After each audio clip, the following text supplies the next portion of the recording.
high dear viewers director of employment অফিচৰ ফালৰ পৰা এটা নতুন নোটিছ জাৰি কৰা হৈছে আৰু নোটিছখনত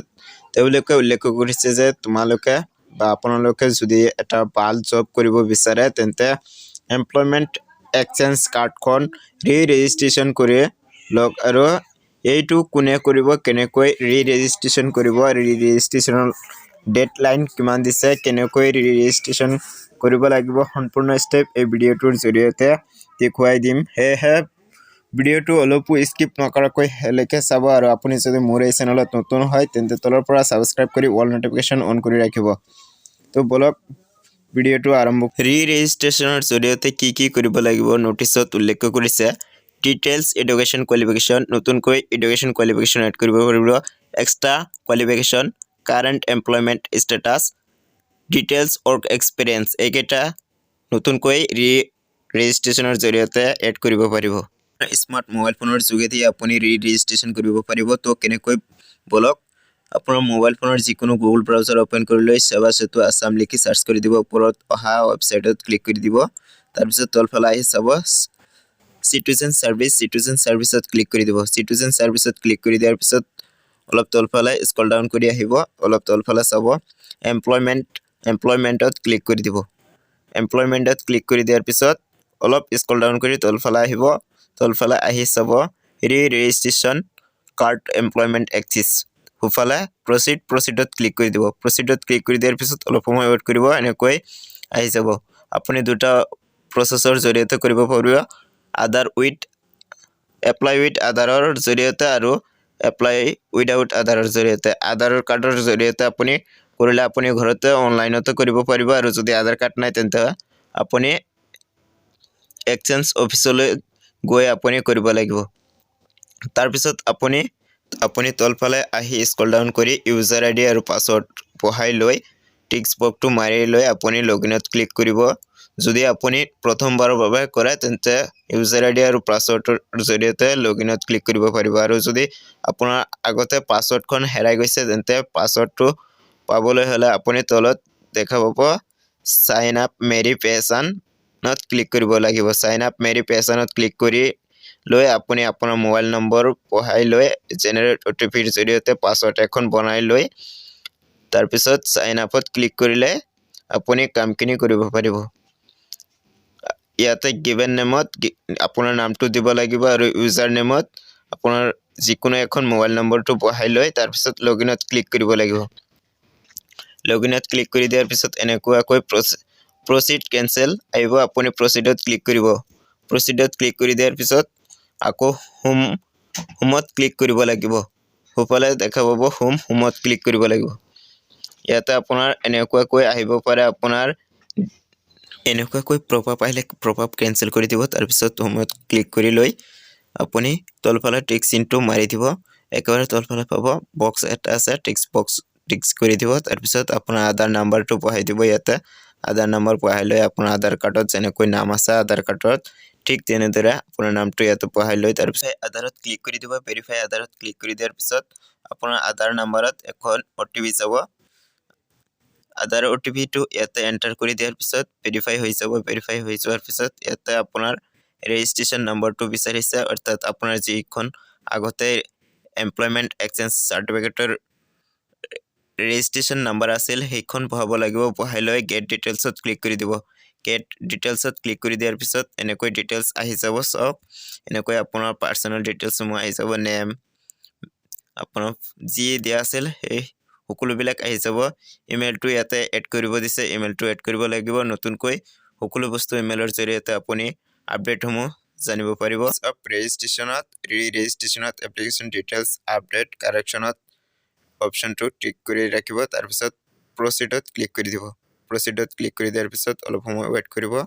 এনেকৈ লোডিং হৈ আহিব লোডিং হৈ অহাৰ পিছত আপুনি ইয়াতে চাব পাৰিব আপোনাৰ পাৰ্সোনাল ডিটেইলছসমূহ আহি গৈছে আপোনাৰ পাৰ্সোনাল ডিটেইলছসমূহ ভালদৰে ফিল কৰিব ফিল আপ কৰাৰ পিছত আপুনি তলফালে আকৌ সেভ এণ্ড নেক্সটত ক্লিক কৰি দিব ইয়াতে ৰিলিজন বহুতৰ ৰিলিজনটো ইয়াতে দিয়া আছিল আগতে এতিয়া ৰিলিজনটো নাই ইয়াতে আকৌ ৰিলিজনটো সিলেক্ট কৰি ল'ব আৰু কাৰেণ্ট এমপ্লয়মেণ্ট ষ্টেটাছ এইটো যি হয় আপোনাৰ এইটো দি দিব যদি চাকৰি পাইছে তেন্তে এমপ্লয়েড বুলি দিব আৰু যদি চাকৰি পোৱা নাই তেন্তে আনএমপ্লয়েড আৰু যিসকলে নেকি পাৰ্ট টাইম চাকৰি কৰি আছে পাৰ্ট টাইম এমপ্লয়েড বুলি দিব যি হয় আপোনাৰ যিটো কেটেগৰীত পৰে সেইটো দি তাৰপিছত কাৰেণ্ট এমপ্লয়মেণ্ট ডিটেইলছসমূহ ইয়াতে ফিল কৰি দিব তাৰপিছত আপুনি তলফালে আহি সেভ এণ্ড নেক্সটত ক্লিক কৰি দিব তাৰপিছত সেভ এণ্ড নেক্সটত ক্লিক কৰি দিয়াৰ পিছত পাৰ্মানেণ্ট এড্ৰেছ আহিব পাৰ্মানেণ্ট এড্ৰেছসমূহ ফুলফিল কৰি লৈ তাৰপিছত আপুনি তলফালে আহি সেভ এণ্ড নেক্সটত ক্লিক কৰি দিব সেভ এণ্ড নেক্সটত ক্লিক কৰি দিয়াৰ পিছত আপোনাৰ হাইষ্ট কোৱালিফিকেশ্যন ডিটেইলছ এড কৰিব লাগিব হাইষ্ট কোৱালিফিকেশ্যন ডিটেইলছ এড কৰিবলৈ হ'লে আপুনি ইয়াতে চাওক কেনেকৈ দিয়া আছে আগতে যেনেকৈ দিয়া আছিল তেনেকৈ নহয় এতিয়া ধৰি লওক আপুনি ক্লাছ 10 পাছ কৰিছে ক্লাছ 10 কেতিয়া পাছ কৰিছিলে আৰু কেইটা সাবজেক্ট আছিল সাবজেক্ট কেইটা পঢ়াই দিব লাগিব সাবজেক্ট কেইটা পঢ়াবলৈ হ'লে প্ৰথমতে আপোনাৰ সাবজেক্টৰ লেটাৰ কেইটা আগতে টাইপ কৰিব লাগিব প্ৰথম লেটাৰ কেইটা টাইপ কৰি লৈ তাৰপিছত সাবজেক্টটো সিলেক্ট কৰি দিব লাগিব সিলেক্ট কৰি লৈ আপুনি তাৰপিছত এই ক্লাছ 10ত কেতিয়া এডমিশন লৈছিল এডমিশনৰ ডেটৰ পৰা আৰম্ভ কৰি কেতিয়া পাছ কৰিছে সেই ডেটটো সহকাৰে উল্লেখ কৰিব লাগিব আৰু আপুনি ৰেগুলাৰত ক্লাছ 10 পাছ কৰিছে নে অনলাইনত কৰিছে নে কেনেকৈ কৰিছে এটো আপুনি ইয়াতে সিলেক্ট কৰিব লাগিব এনেদৰে সিলেক্ট কৰি লৈ তাৰপিছত আপুনি সেভ এণ্ড নেক্সটত ক্লিক কৰি সেভ এণ্ড নেক্সটত ক্লিক কৰি দিয়াৰ পিছত অলপ সময় ওয়েট কৰিব তাৰপিছত আহিব এমপ্লয়মেণ্ট কেৰিয়াৰ ডিটেইলছত আপুনি ফ্ৰেছাৰ নে এক্সপেৰিয়েন্স আপোনাৰ এক্সপেৰিয়েন্স যদি থাকে আপুনি এক্সপেৰিয়েন্সত ক্লিক কৰি দিব আৰু আপোনাৰ যদি কোনো ধৰণৰ এক্সপেৰিয়েন্স নাই নতুন হয় তেন্তে ফ্ৰেছাৰত ক্লিক কৰি দিব তাৰপিছত আপুনি ল্যাঙ্গুৱেজ অপচনত আপুনি কি ল্যাঙ্গুৱেজ কি ভাষা জানে আপুনি সেইকেইটা ইয়াতে প্লিজ সিলেক্টত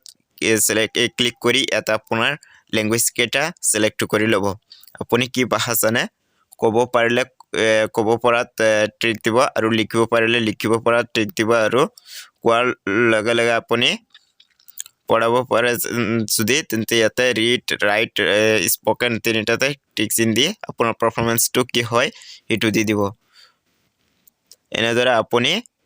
ল্যাঙ্গুৱেজ কেইটা বহাই ল'ব তাৰপিছত আপুনি যদি অল্টাৰনেটিভ ল্যাঙ্গুৱেজ জানে তেন্তে হোফালে চাব প্লাস বাটন আছে প্লাস বাটনত ক্লিক কৰি লৈ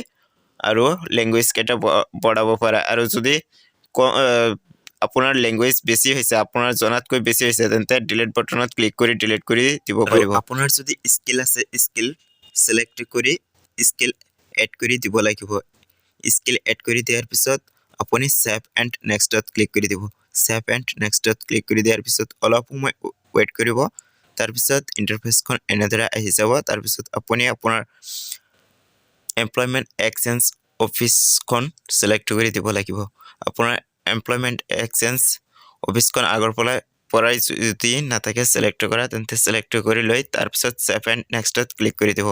সেভ এণ্ড নেক্সটত ক্লিক কৰি দি তাৰপিছত অলপ সময় ওয়েট কৰিব এনেকৈ ইন্টাৰফেসখন আহি যাব আকৌ তাৰপিছত আপুনি আপোনাৰ ভোটাৰ আইডি আপোনাৰ HSLC এছ প্ৰুফ হিচাপত HSLC ৰ এডমিট কাৰ্ডখন আপলোড কৰিব লাগিব ভোটাৰ আইডি এবিলাক আপলোড কৰিব লাগিব PDF ফাইল বনাই লৈ আপুনি এবিলাক আপলোড কৰিব লাগিব তাৰপিছত JPG ফাইল হিচাপত আপোনাৰ ফটো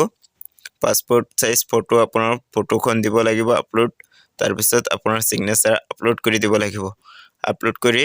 লৈ তলফালে আহিব তলফালে চাব ক্লিক হিয়াৰত ক্লিক কৰি দিব লাগিব ক্লিক হিয়াৰত ক্লিক কৰি দিয়াৰ পিছত অলপ সময় কৰি দিয়াৰ পিছত আপুনি যিখন জিমেইল দিছিলে সেই জিমেইলত এখন OTP যাব জিমেইলৰ পৰা OTP খন ইয়াতে পঢ়াই লৈ OTP টো ভেৰিফাই কৰি লৈ তাৰ পিছত তলফালে আকৌ স্ক্ৰল ডাউন কৰি আহি তলফালে চাব ইয়াতে এখন টিক্স বক্স আছে টিক্স বক্সটো টিক কৰি দিব টিক্স বক্সত টিক কৰি দিয়াৰ পিছত সেভ এণ্ড নেক্সট আহিব সেভ এণ্ড নেক্সট আহিলে আপুনি সেভ এণ্ড নেক্সটত ক্লিক কৰি দিব সেভ এণ্ড নেক্সটত ক্লিক কৰি দিয়াৰ পিছত অলপ সময় ওয়েট কৰিব এনেদৰে ইন্টাৰফেস এখন নতুন এখন পেজ খোল খাব তাৰ পিছত আপুনি এইটো বিচাৰিলে এখন প্ৰিন্ট আউট কৰি ৰাখিব পাৰিব আপোনাৰ কিবা ভুল হৈছে নে নাই এটো আপুনি নিজে চাব পাৰিব আৰু তাৰ পিছত এটো অহাৰ পিছত আপুনি তলফালে স্ক্ৰল ডাউন কৰি আহি চাব প্ৰিন্ট আৰু ফাইনেল সাবমিট আপুনি প্ৰিন্ট কৰি ৰাখিব বিচাৰিলে এখন প্ৰিন্ট কৰি ৰাখিব আৰু তাৰপিছত আপুনি ফাইনেল সাবমিটত ক্লিক কৰি দিব ফাইনেল সাবমিটত ক্লিক কৰি দিয়াৰ পিছত আপোনাৰ এমপ্লয়মেন্ট এক্সচেঞ্জ সাৰ্টিফিকেটখন হৈ যাব তাৰপিছত আপুনি ডাউনলোড কৰিব পাৰিব থ্যাঙ্কস ফৰ ওয়াচিং জয় আই হোম